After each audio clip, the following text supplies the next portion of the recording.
MCQs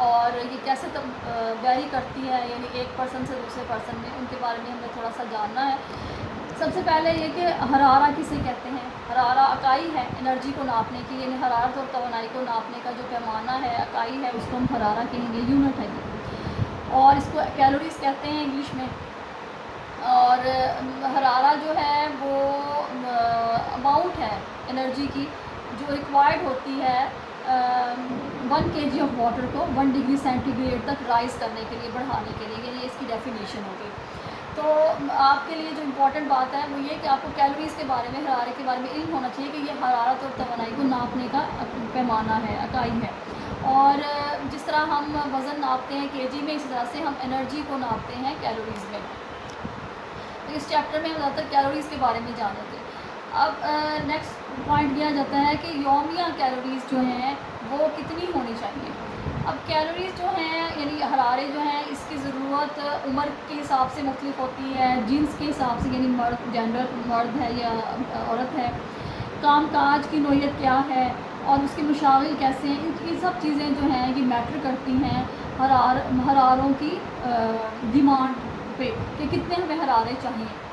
تو اس کے بارے میں آپ کی بک کا پیج نمبر 104، اس میں ٹیبل بھی دیا گیا ہے، اس کو میں ایک دفعہ دہرا بھی دیتی ہوں تاکہ آپ کو زیادہ کلیئر ہو جائے۔ تو یومیہ جو کیلوریز کی ہے، NRC نے یہ تجویز کیا ہے کہ یومیہ کیلوریز کتنی ہونی چاہیے۔ تو اگر 2 سے 6 ماہ کے ہم بچے کو دیکھیں تو اس ایج میں جو ہے تقریباً 12 ماہ یعنی 1 سال تک کی عمر کے جو بچے ہیں، ان کی ہم کیلوریز جاننے کے لیے کہ کتنی کیلوریز چاہیے، ہم ان کے وزن سے ملٹیپلائی کرتے ہوتے ہیں۔ کیسے؟ جیسے 2 سے 6 ماہ کی عمر میں جو بچہ ہے اس کو 120 کیلوریز چاہیے فی کلو گرام وزن کے حساب سے، یعنی اس کے ہر وزن پہ اس کو 120 کیلوریز چاہیے، 120 ملٹیپلائڈ بائی کے جی، یعنی اس کا وزن کتنا ہے، اس سے ہم ملٹیپلائی کر دیں گے۔ پھر 7 سے 12 منتھ کے جو بچہ ہے اس کو 100 کو ہم ملٹیپلائی کریں گے اس کے وزن سے۔ 1 سے 3 سال کی عمر کے بچے کو چاہیے 300 کیلوریز، اور 3 سے 6 سال کے بچے کو 1700 چاہیے، 7 سے 9 سال کے بچے کو 2100 چاہیے، اور 10 سے 12 سال کے بچے کو 2500 کیلوریز چاہیے۔ اب 13 سے 15 سال کی عمر میں عورت یعنی لڑکیوں کو 2600 چاہیے اور لڑکوں کو 3100 کیلوریز چاہیے۔ اسی طرح سے مختلف عمر میں کیلوریز جو ہیں اس کی ڈیمانڈ مختلف ہے۔ ایون 65 ایئرز میں آپ کو 1800 عورتوں کو چاہیے ہوتی ہے اور 2550 کیلوریز چاہیے ہوتی ہے مردوں کو۔ جہاں تک پریگننٹ اور لیکٹیٹنگ مدرس کی بات ہے تو جو پریگننٹ خواتین ہیں ان کو آخری 6 ماہ میں 300 کیلوریز زیادہ چاہیے ہوتی ہے ایک عام عورت کی نسبت، اور جو لیکٹیٹنگ مدرز ہیں ان کو 1000 کیلوریز زیادہ چاہیے ہوتی ہیں عام عورت کی مقابلے میں۔ تو یہ کیلوریز کی تجویز کردہ مقدار ہے جو مختلف ایجز میں کتنی ہونی چاہیے۔ پورا ایک ٹیبل ہے، آپ جب اپنی پریکٹیکل فائل انشاءاللہ بنائیں گے اس میں آپ نے یہ والا ٹیبل اپنا جو ہے وہ اٹیچ کرنا ہے، لکھ کے لگانا ہے۔ نیکسٹ اس میں آ جاتا ہے کہ کن غذاؤں میں 100 کن غذاؤں کی کتنی مقدار میں 100 کیلوریز پائی جاتی ہیں۔ یہ بھی ایک ٹیبل ہے جو آپ نے اپنی پریکٹیکل فائل میں لگانا ہے۔ اس کے بارے میں تھوڑا سا میں آپ کو بتا دیتی ہوں۔ مثلاً اگر آپ دودھ لے رہے ہیں 172 گرام تو اس میں 100 کیلوریز پائی جائیں گی۔ اگر آپ بلائی لے رہے ہیں 2 چمچ درمیانے تو اس میں 100 کیلوریز پائی جائیں گی۔ اس طرح سے مختلف غذائیں آپ کو دی ہوئی ہیں، ٹیبل ہے پورا۔ اور ڈبل روٹی کے 2 سلائس چھوٹے ہیں یا 1 سلائس بڑا ہے تو اس میں 100 کیلوریز ہوں گی۔ اسی طرح سے دال کا اگر 2/3 کپ ہے تو اس میں 100 کیلوریز ہوں گی، یعنی 1 کپ کے اگر 2 حصے ہیں، 3 حصوں میں سے 2 حصے اگر آپ نے لے رہے ہیں تو اس میں 100 کیلوریز پائی جائیں گی، 2/3 اس کو ہم کہیں گے۔ تو اسی طرح سے مختلف غذاؤں میں جیسے فروٹ لے لیں، اگر کیلا بڑا ایک بڑا لے رہے ہیں تو اس میں 100 ہے، اور سیب بڑا لے رہے ہیں، انگور کے 20 دانے لے رہے ہیں تو اس میں 100 کیلوریز پائی جائیں گی۔ تو یہ ایسی غذائیں ہیں، ان کی مقدار بتائی گئی ہے جس میں 100 کیلوریز پائی جاتی ہیں۔ یہ کویسچن پھر اگلا جو ٹاپک ہے ہمارا مختلف مشاغل میں صرف ہونے والی کیلوریز، یعنی جب ہم مختلف کام کرتے ہیں تو اس میں کتنی کیلوریز ہماری کنزیوم ہوتی ہیں اور ہمیں کتنی چاہیے ہوتی ہیں، ریکوائرڈ ہوتی ہیں، وہ اب ہم ڈسکس کریں گے، اور یہ فی گھنٹہ کے حساب سے ہے۔ یہ آبجیکٹیو کویسچن کے پوائنٹ آف ویو سے بہت امپورٹنٹ ہے۔ MCQs میں بھی آ جاتا ہے یہ کویشچن اور شارٹ کویشچنس کی فارم میں بھی آ جاتا ہے. وہ میں آپ کو بتاتی ہوں کہ کس طرح سے. جیسے فار ایگزامپل اگر ہم دفتری کام کاج کے بارے میں کہہ رہے ہیں, جیسے لکھنا پڑھنا ہے اور ٹی وی دیکھنا ہے اور کیرم بورڈ کھیلنا یا بیٹھ کر تھوڑا بہت موومنٹ کرنے والے کام ہیں, تو اس میں زیادہ آپ کو ایکٹیو نہیں ہونا پڑتا. اس میں 80 سے 100 کیلوریز آپ کو چاہیے ہوتی ہیں فی گھنٹہ. تو آپ سے پوچھا جا سکتا ہے کہ دفتری کام کاج کی مثالیں دیں کہ وہ کون کون سے کام ہیں اور اس میں کتنی کیلوریز ریکوائرڈ ہوتی ہیں. اس طرح سے آپ سے پوچھا جا سکتا ہے. پھر ہلکے پھلکے کام, اس میں کیا ہو سکتا ہے, جیسے استری کرنا, کھانا بنانا, ٹھیک ہے نا, اور چھوٹے چھوٹے کپڑے جو ہیں وہ ان کو ہاتھوں سے مل کر دھونا, ہلکی سی چہل قدمی کرنا, ٹائپ کرنا, اور ایسے کام کرنا جو کھڑے ہو کر بازو کی آپ کی حرکت سے آپ سر انجام دے سکیں. یہ ہلکے پھلکے کام کہلائیں گے, اور اس میں 110 سے 160 کیلوریز آپ کو فی گھنٹہ چاہیے ہوں گی. اور اس میں بھی اس طرح سے کویشچن آ سکتا ہے. اور اگر MCQs کی فارم میں آئے تو وہ آپ کو آپشن دے سکتے ہیں کہ ہلکے پھلکے کام میں کیلوریز چاہیے ہوتی ہیں, تو وہ آپ کو پھر مطلب آپشن دے سکتے ہیں کہ کتنی چاہیے ہوتی ہیں, 80 سے 100 یا 110 سے 160 یا 170 سے 240. تو آپ نے ان آپشنز میں سے کسی ایک کو سلیکٹ کرنا ہے. تو آپ کو پتہ ہونا چاہیے کہ کس کام کے لیے آپ کو کتنی کیلوریز فی گھنٹہ چاہیے. درمیانی قسم کے کام اب کون کون سے ہوں گے اس میں, جیسے جھاڑو دینا, پھر قالین پہ جو برش لگایا جاتا ہے ہاتھ سے وہ ہو سکتا ہے. پھر اس کے علاوہ مشین میں کپڑے دھونا اور تیزی سے چلنا. اس طرح کی اور اگزامپلس جو ہیں اس میں یہ درمیانی قسم کے کام ہیں, اور اس میں 170 سے 240 کیلوریز جو ہیں وہ ریکوائرڈ ہوتی ہیں فی گھنٹہ. پھر بھاری کام, اس میں تو آپ کے مطلب آپ کو اس کا نالج ہوگا, جیسے رگڑائی کا کام ہوتا ہے, اور بڑے بڑے ہاتھوں سے بڑے بڑے کپڑے دھونا, جیسے یہ ہیں پردے وغیرہ اس طرح کے کپڑے.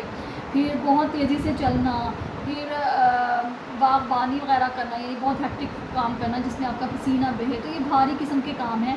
اس میں 250 سے 350 کیلوریز آپ کو فی گھنٹہ چاہیے ہوتی ہیں.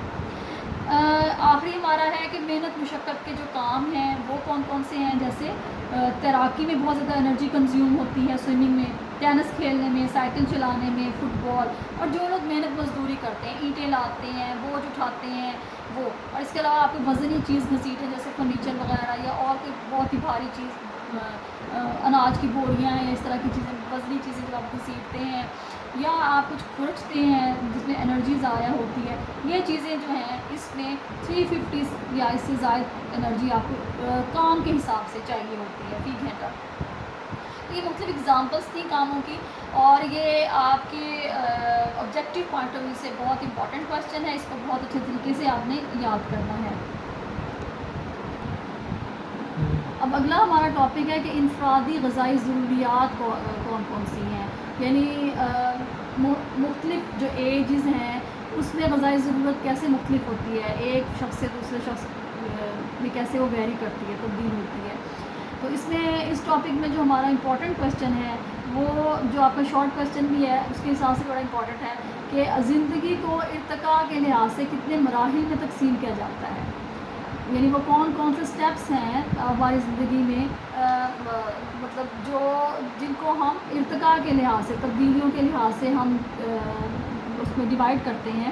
تو سب سے پہلے آ جاتا ہے ایج, شیخ خوارگی کی آ جاتی ہے جس کو ہم انفینسی کہتے ہیں.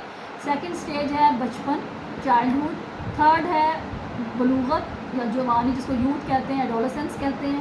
اور فورتھ ہمارا جو سٹیج ہے وہ ہے بڑھاپے کی, اولڈ ایج. تو یہ 4 سٹیجز کے بارے میں شارٹ کویشچن اکثر آ جاتا ہے. بہت امپورٹنٹ کویشچن ہے یہ کہ زندگی کو ارتقاء کے لحاظ سے ہم کتنے مراحل میں تقسیم کیا جاتا ہے. اب ان مراحل میں بھی کچھ ایسی کیفیات, کچھ ایسی تبدیلیاں ہوتی ہیں, جیسے کوئی بیماری لاحق ہو جاتی ہے, اور پریگنینسی ہوتی ہے, لیکٹیشن پیریڈ ہو جاتا ہے. اور اس لیے نشو و نمائی اگر ہم حالات کو پیش نظر رکھیں, اس کو ہم سامنے رکھیں نشو و نما کے پوائنٹ آف ویو سے, تو ہر شخص کی غذائی ضروریات بھی ایک دوسرے سے مختلف ہوتی ہیں. یعنی ہم یہ نہیں کہہ سکتے کہ ہر بندے کو ایک ہی طرح کی غذا کی ضرورت ہے, نہیں, بلکہ کچھ انسانوں کسی شخص میں کسی غذائی اجزاء کی کمی ہو سکتی ہے، کسی نے کسی کی زیادتی کسی شخص کو کسی غذائی جز کی زیادہ ضرورت ہو سکتی ہے اسی کنڈیشن کے حساب سے. تو اور اگر ہم نشو و نما کے حساب سے دیکھیں تو جیسے بچوں کی چھوٹی ایج ہے، شیخ خوارگی لے لیں، بچپن لے لیں، اس میں ہر بچے کی جو گروتھ ریٹ ہے وہ ڈفرینٹ ہوتا ہے دوسرے سے. پھر اس کا آپ دیکھیں کہ بولنے کا جو ہے، کچھ بچے جلدی بولتے ہیں، کچھ دیر سے بولتے ہیں، کچھ جلدی چلتے ہیں، کچھ دیر سے چلتے ہیں. تو یہ ویری کرتا ہے اور اس حساب سے ضرورت کو مد نظر رکھا جاتا ہے کہ اس بچے کو کس غذائی جز کی زیادہ ضرورت ہے. وٹامن ڈی کی ہے، کیلشیم کی بہت زیادہ ضرورت ہو رہی ہے اس بچے کو، مطلب یہ پھر اس کو آبزرو کیا جاتا ہے پھر اس حساب سے. تو نشو و نما کے حساب سے بھی ہر انسان کی دوسرے سے ضرورت جو ہے وہ مختلف ہوتی ہے. اس کے علاوہ جس میں ایک امپورٹنٹ کویشچن ہے نیکسٹ ہمارا، کہ جب ہم گھر میں کوئی بھی فہرست بناتے ہیں کہ ہم نے یہ خوراک جو ہے وہ گھر کے افراد کے لیے بنانی ہے، تیار کرنی ہے، تو بچوں کے کن تقاضوں کو مد نظر رکھنا ضروری ہوتا ہے. عموماً ہو جاتا ہے کہ عام طور پہ گھروں میں جو بچوں کی غذائی ضرورت ہے اس کو مد نظر نہیں رکھا جاتا اور بڑوں کے حساب سے غذا تیار کی جاتی ہے. تو بچوں کو کن غذائی اجزاء کی زیادہ ضرورت ہوتی ہے وہ ذہن میں ہونا چاہیے، ان کی غذا کیسی ہونی چاہیے وہ ہم تھوڑا سا ڈسکس کر لیتے ہیں. اس میں تین پوائنٹ بہت امپورٹنٹ ہے اور یہ کویشچن بھی موسٹ امپورٹنٹ ہے کہ خوراک کی جب ہم فہرست بنائیں گے گھر میں تو بچوں کے کن تقاضوں کو ہم مد نظر رکھیں گے. میں سب سے پہلے یہ جاتا ہے توانائی کے بارے میں کہ بڑوں کے مقابلے، یہ پوائنٹ میں پہلے بھی آپ سے ڈسکس کر چکی ہوں کہ بڑوں کے نسبت بچوں کو اپنے وزن کے ہر یونٹ پر حرارت و توانائی کی زیادہ ضرورت ہوتی ہے. ابھی جب ہم نے ٹیبل بھی ڈسکس کیا تو اس میں ہم نے ان کے وزن سے ملٹیپلائی کیا. جیسے آپ کو یاد ہوگا، ابھی میں نے آپ کو بتایا کہ 2 سے 6 ماہ کی عمر میں 120 کیلوریز کو ہم نے ملٹیپلائی کیا تھا ان کے وزن سے، اور 7 سے 12 ماہ کی عمر میں 100 کو ملٹیپلائی کیا تھا ان کے وزن سے. تو بچے جو ہیں چھوٹے، ان کو بڑوں کی نسبت اپنے جسم کے وزن کے ہر یونٹ پر حرارت و توانائی کی زیادہ مقدار چاہیے ہوتی ہے بڑوں کی نسبت. سیکنڈ جو ہمارا ہے پوائنٹ وہ ہے نشو و نما کے حساب سے، یعنی جو بچوں کی غذا میں وہ اجزاء ہونے چاہیے بڑوں کی نسبت زیادہ جو نشو و نما کے لیے ضروری ہیں. مثلا پروٹین، وٹامن اور نمکیات کا تناسب بڑوں کی نسبت بچوں کی غذا میں ہونا چاہیے زیادہ. پھر بچوں کی قوت ہاضمہ جو ہے، یعنی ان کا جو ڈائجسٹو سسٹم ہے وہ کافی کمزور ہوتا ہے. وقت کے ساتھ ساتھ جو ان کی ایج بڑھتی ہے وہ زیادہ اسٹرانگ ہوتا ہے. تو بچوں کی جو قوت ہاضمہ ہے، ہضم کرنے کی جو ان کی صلاحیت ہے وہ بڑوں کی نسبت مختلف ہوتی ہے. تو ان کو ایسی غذائیں دینی پڑتی ہیں جو زود ہضم ہوں، آسانی سے ہضم ہو جائیں، اور اس کے علاوہ یہ کہ ان کی تھوڑی سی کوالٹی بھی ڈفرینٹ ہوتی ہے. مطلب آپ دیکھیں کہ انہیں بچوں کو زیادہ تر کھچڑی دی جاتی ہے، ساگو دانہ، اور اس کے علاوہ کوئی سوپ دیتے ہیں، اور اگر انڈا وغیرہ بھی دیں گے تو نرم دیں گے، سخت نہیں دیتے. یعنی ایسی غذائیں دیتے ہیں جو نرم ہوں، زیادہ سخت نہ ہوں. اب ہم ان کو تھوڑا سا ڈیٹیل میں ڈسکس کرتے ہیں. تو توانائی کی جہاں تک بات ہے، انرجی کی، تو ویسے دیکھا جائے تو بچوں اور بڑوں کی خوراک میں کوئی غذائی اجزاء کے حساب سے فرق نہیں ہوتا. جو غذائی اجزاء کی زیادہ ضرورت بڑوں کا ہے ویسی بچوں کو ہے، لیکن ان کی مقدار میں فرق ہوتا ہے. جیسے میں نے بتایا کہ بچوں کو بڑوں کی اگر ہم نسبت دیکھیں تو ان کو اپنے وزن کی نسبت زیادہ انرجی چاہیے ہوتی ہے. اور جیسے 4 ماہ تک کی عمر میں بچوں کا وزن تقریباً دگنا ہو جاتا ہے پیدائش کے مقابلے میں. تو ان کی جو رفتار ہوتی ہے نشو و نما کی وہ کافی تیز ہوتی ہے. اس کے علاوہ بچوں کو اپنے جسم جو اندرونی ان کے افعال ہیں، نظام ہے، اس کی رفتار بھی چونکہ بڑوں کی نسبت زیادہ ہوتی ہے، اس لیے ان کو زیادہ انرجی چاہیے ہوتی ہے انٹرنل سسٹم کے لیے بھی. اور جب بچوں کی چونکہ ظاہر ہے یہ ایج ہے، اس میں ان کا قد بڑھ رہا ہے، ان کے دوسرے باڈی آرگنز بڑھ رہے ہیں، تو ان کے لیے بھی انہیں اپنے نئے خلیات کی تعمیر کے لیے زیادہ فوڈ چاہیے، زیادہ انرجی چاہیے ہوگی. اور اس کے علاوہ چونکہ بچے بہت زیادہ ایکٹیو ہوتے ہیں، ہائپر ایکٹیو ہوتے ہیں اور زیادہ چلتے پھرتے ہیں، آپ دیکھا ہوگا ان کو جلدی بھوک لگتی ہے بڑوں کی نسبت. تو وجہ یہی ہوتی ہے کہ بڑے زیادہ تر بیٹھے رہتے ہیں یا لیٹ گئے یا تھوڑا سا چل لیا، لیکن بچے بھاگتے دوڑتے رہتے ہیں. تو اس لیے ان کو اپنے ہر کام کے لیے ظاہر انرجی میں چاہیے، تو اس لیے بچوں کو انرجی زیادہ چاہیے. اور جہاں تک جینڈر کی بات ہے تو لڑکوں کو لڑکیوں کی نسبت زیادہ جسمانی کام کرنا ہوتا ہے، اس لیے ان کی باڈی بلڈ بھی ایسی ہوتی ہے، اس لیے انہیں زیادہ انرجیٹک فوڈ چاہیے ہوتا ہے لڑکیوں کی نسبت، یعنی دونوں کو سیم انرجی ہے لیکن چونکہ وہ زیادہ ہائپر ایکٹیو ہوتے ہیں لڑکے، اس لیے ان کو نسبتاً انرجی تھوڑی زیادہ چاہیے ہوتی ہے۔ جہاں تک نشو و نما کی بات ہے تو نشو و نما کے لیے بھی ظاہر حرارت و توانا چاہیے، یعنی ہمیں اپنے ہر کام باڈی کے لیے ہونے والے ہر کام کے لیے ہمیں انرجی چاہیے۔ ایون میں نے آپ کو پہلے بتایا کہ اگر ہم آنکھ بھی چپکاتے ہیں یعنی بلنک کرتے ہیں اس کے لیے ہمیں انرجی چاہیے، ہم سانس لے رہے ہیں، ہمارا ہارٹ ورک کر رہا ہے، ہمارے باڈی آرگنس کام کر رہے ہیں، ہمیں اپنے ہر کام کے لیے انرجی چاہیے۔ تو جب نشو و نما ہو رہی ہے یعنی گروتھ ہو رہی ہے تو اس کے لیے بھی زیادہ انرجی چاہیے، اور اس کا انحصار کس چیز پہ ہوتا ہے کہ جسم کا وزن کتنا ہے، بناوٹ کیسی ہے، یعنی بناوٹ سے مراد یہ کہ جسم تھن ہے، کمزور ہے یا براڈ ہے، اور جسمانی کام کیسے ہیں، یہ چیزیں افیکٹ کرتی ہیں آپ یہ جو چیزیں ہیں وزن، بناوٹ اور جسمانی کام، یہ افیکٹ کرتا ہے کہ اس کے حساب سے ہم دیکھتے ہیں کہ ہمیں کتنی کیلوریز چاہیے۔ اس کے علاوہ نشو و نما کے لیے پروٹین کی بھی ضرورت ہوتی ہے، جو خلیوں کو یعنی سیلز کو بناتی ہیں، ٹیشوز کو بناتی ہیں، مسلز کو بناتی ہیں، ان سب کی نشو و نما کے لیے اور ان کی ریپیئر کے لیے ان سب کی ہمیں انرجی چاہیے۔ تو شیر خوار اور چھوٹے بچے جو ہیں زیادہ تر دودھ پہ جن کا ڈیپینڈ ہوتا ہے ان کو جسم کے فی کلو گرام وزن کے حساب سے بڑوں کی نسبت زیادہ انرجی کیلوریز چاہیے ہوتی ہیں، اور اسی طرح سے جو کم عمر بچے ہیں ان کو بڑی عمر کے بچوں کی نسبت دگنی پروٹین چاہیے ہوتی ہے اور 4 گنا کیلشیم چاہیے ہوتا ہے۔ کیلشیم کس لیے زیادہ ضروری ہے؟